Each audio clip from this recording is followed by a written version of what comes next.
Bon, écoutez, les amis, je pense qu'on peut le dire, Paris est magique. Je ne sais absolument pas comment on a fait pour retourner ce match en notre faveur. Ça a été un match très très compliqué. Et puis un petit message à tous les Marseillais et à tous les anti-PSG. À jamais les premiers, nous sommes la seule équipe en France à avoir remporté ce trophée. Donc voilà, c'est fait.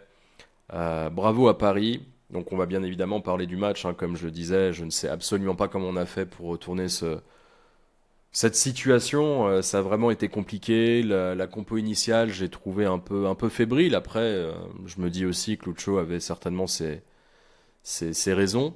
Je pense que Fabian Ruiz ne pouvait certainement pas débuter ce match-là. Il était peut-être pas prêt physiquement. Peut-être qu'il y a eu un avis médical, je sais pas. Mais Doué au milieu, Gvara à droite, sur l'aile droite, j'ai un peu du mal avec Gvara sur ce côté-là parce que je trouve qu'il est beaucoup moins percutant. Je le préfère à gauche.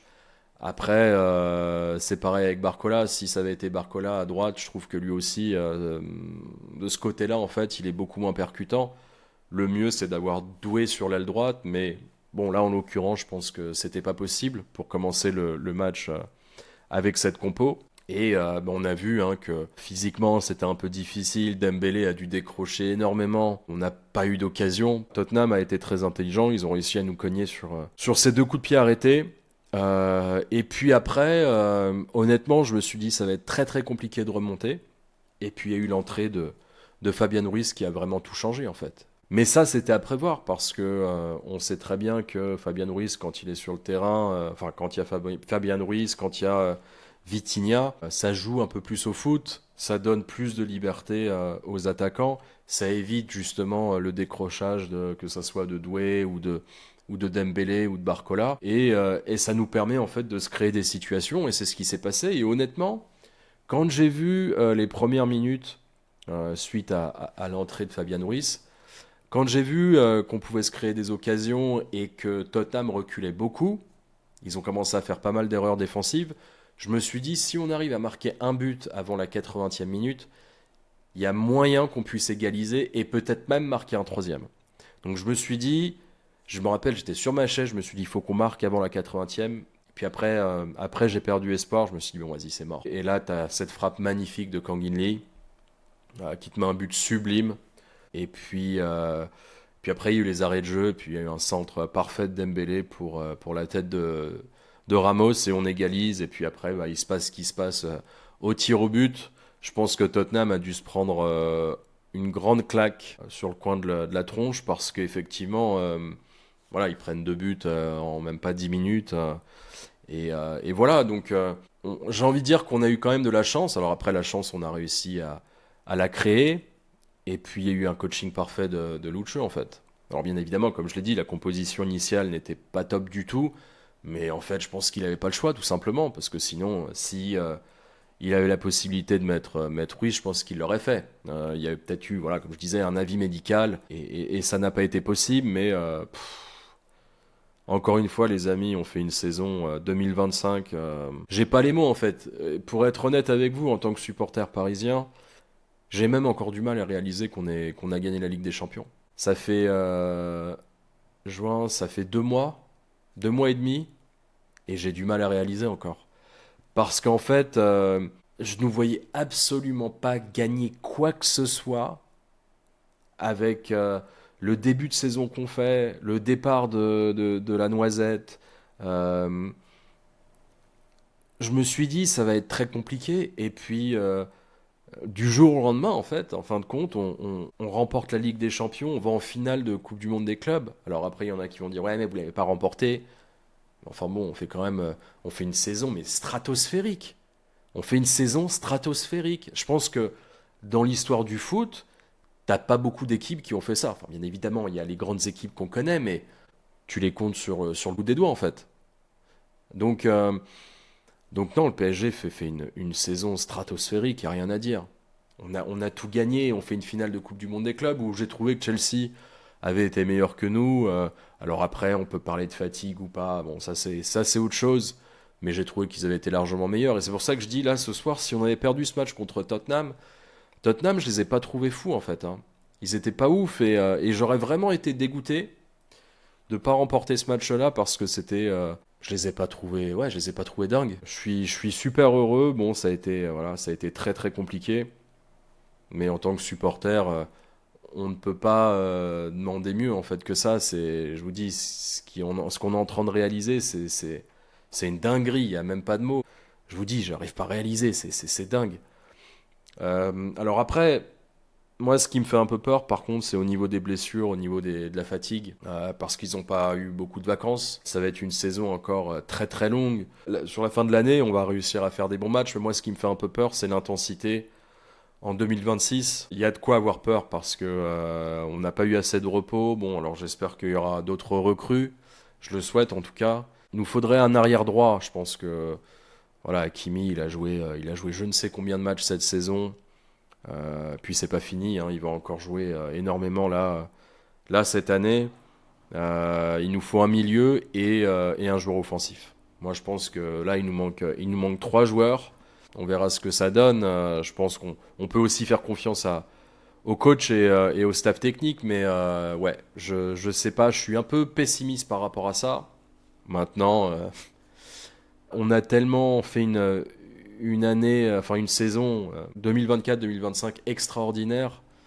Je me dis, bon, bah, si c'est une année un peu de repos, c'est pas grave. Je veux dire, on rentre dans l'histoire du club, on rentre dans l'histoire du foot français aussi. Donc voilà, on peut pas trop en demander non plus, hein. On veut tout gagner encore cette saison qui va arriver. Mais honnêtement, je me dis, si c'est une année où on gagne rien, honnêtement, je vous dis la vérité, c'est pas que je m'en fous, mais je me dis, bon, c'est normal, les joueurs ils sont claqués aussi, et on verra ce que ça donne. Après, j'en sais rien, on verra comment ça se passe. Euh, donc, on va parler du cas Donnarumma, parce que je sais que ça a fait couler pas mal d'encre ces derniers jours, et je vais vous donner mon avis.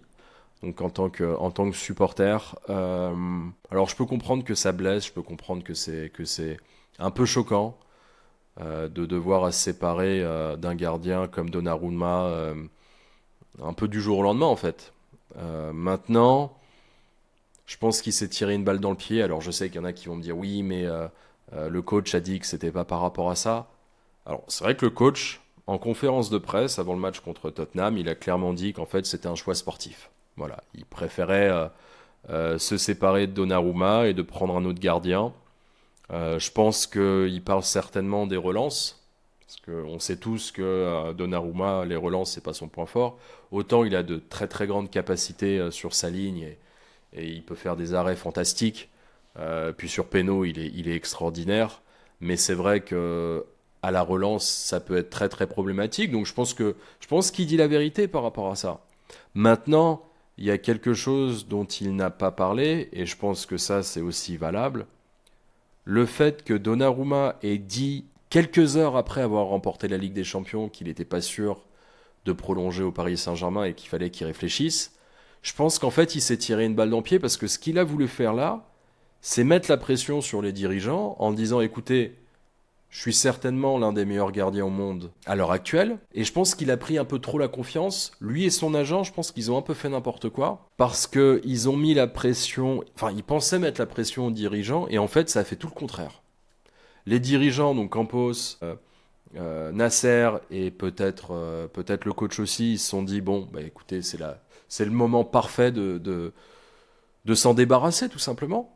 Parce qu'à mon avis, le coach a dû se dire bon, on va essayer de trouver un autre gardien aussi qui puisse jouer correctement au niveau des relances, etc.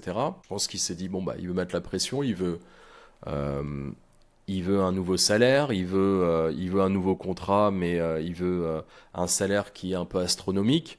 Bah, écoutez, je pense que on va s'en débarrasser. Et le fait qu'il ait recruté Chevalier. Je pense que ça veut dire en fait, c'est voilà, Donnarumma, il te reste un an de contrat. Si tu veux jouer, bah tu te casses. En gros, c'est ça. Alors effectivement, il y en a qui vont dire, hein, je sais qu'il y a même des supporters parisiens qui trouvent ça dégueulasse, mais je me dis en fin de compte, euh, tu dois prendre tes responsabilités au bout d'un moment. Quand tu dis que tu sais pas si tu veux prolonger, eh ben écoute, t'es un adulte, t'as un agent qui fait son travail, qui est censé être professionnel.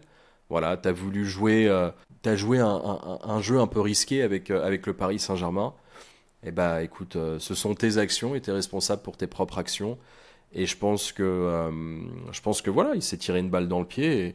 Et moi, j'ai rien à dire là-dessus. J'ai aucune critique à faire envers le Paris Saint-Germain. Avec tout le respect que je dois à Donnarumma, il a fait une année 2025 extraordinaire. Pour moi, en 2025, c'est le meilleur gardien de but au monde. Il n'y a rien à dire. Maintenant, il faut aussi se souvenir qu'avant 2025, ça a été très très compliqué. Moi, je peux retrouver des messages sur des forums où je disais que Donnarumma, j'en pouvais plus. Et puis, j'étais pas le seul de toutes les façons, hein. On peut se souvenir du match contre le Real de Madrid en 2022 où on a un peu craché sur l'arbitre en disant qu'il y avait faute. Alors, effectivement, c'est discutable, hein. Je parle du match où Benzema nous met un triplé en même pas 15 minutes.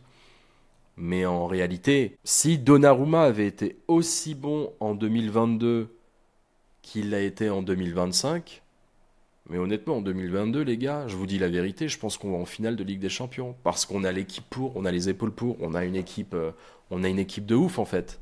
C'est juste que derrière, Donnarumma, il a fait beaucoup d'erreurs, je trouve. Et je pense que voilà, on perd contre le Real de Madrid, alors qu'on aurait pu le gagner de ce match, hein. Puis tu bats le Real de Madrid, après, j'ai envie de dire, il y a de fortes chances que tu puisses aller au bout, hein. Alors après, je dis ça, mais ça aurait peut-être été différent, mais vous voyez ce que je veux dire, quoi. Je pense qu'il faut aussi se souvenir des erreurs que Donna a fait dans le passé. Et il a été beaucoup critiqué, et moi le premier. Après, ça n'enlève rien à ce qu'il a fait en 2025. Et encore une fois, il fait partie de cette équipe qui a gagné la Ligue des Champions. Donc on ne peut que le remercier pour ce qu'il a fait, les arrêts contre Arsenal, contre Liverpool, contre Aston Villa. Il a été exceptionnel. Euh, mais voilà, j'ai envie de dire, c'est comme ça et faut avancer. Et il aurait pas dû dire ça. Peut-être que le coach aurait dit, bon, écoute, peut-être qu'on te prolonge, je sais pas. Ils auraient peut-être trouvé un terrain d'entente. Mais là, de vouloir mettre la pression sur le Paris Saint-Germain après avoir remporté la Ligue des Champions, je pense que c'est une phrase qui a été pour moi un peu stupide parce que on n'en avait pas besoin tout simplement et lui non plus. Donc c'est pour ça que j'ai envie de dire, avec tout le respect que j'ai pour Donnarumma, faut qu'il soit responsable de ses paroles. Voilà, donc il a fait une lettre hier en disant que il y a il y a une personne dans le groupe qui veut pas qu'il soit là. Donc bon, on sait qu'il parle du coach, mais dans le foot c'est ça. On n'est plus des pigeons comme ça l'a été. Et moi c'est ce qui me fait un peu rire en fait, les amis, c'est que pendant des années, même nous, supporters, on disait on surpaye nos joueurs, on leur cire leur pompe. Et en fin de compte, voilà, on critiquait, on nous disait ouais, vous êtes des pigeons avec vos joueurs, etc. Et puis là, quand on tape du poing, on n'est toujours pas heureux en fait. Donc c'est ça que j'ai du mal à comprendre, c'est que là, on tape du poing, on a une institution, il n'y a aucun joueur qui est au-dessus du club. Mais qu'est-ce qu'on veut en fait au final? J'ai du mal à comprendre les supporters des fois. Je vous dis, ouais, c'est vrai que c'est pas cool, c'est pas top.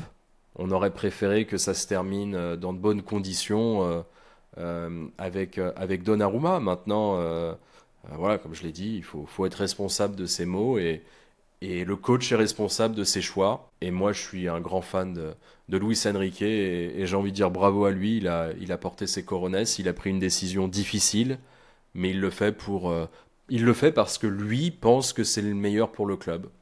Et voilà, et c'est tout. Et je pense que c'est comme ça. Et Chevalier, on va voir ce que ça va donner. Mais moi, j'ai trouvé que son match là contre Tottenham, il avait été solide. Alors oui, il fait une erreur sur le deuxième but, mais bon, je trouve que le marquage est aussi catastrophique. Donc après, voilà, c'est comme ça, hein, ça peut arriver. En tout cas, cette victoire, je pense que ça va lui donner de la force. Je pense que ça aurait été plus compliqué si on avait perdu. À mon avis, mentalement, ça leur a peut-être un peu sonné, mais voilà, c'est parfait. Donc, Chevalier, j'espère vraiment que tout va bien se passer pour lui, mais j'ai confiance. Puis voilà, les amis. Donc, écoutez, on se retrouve dans quelques jours pour le début de la Ligue 1. Je referai certainement un débrief. J'espère que cette première vidéo vous a plu. Et puis, je vous souhaite à tous une très bonne soirée. À bientôt.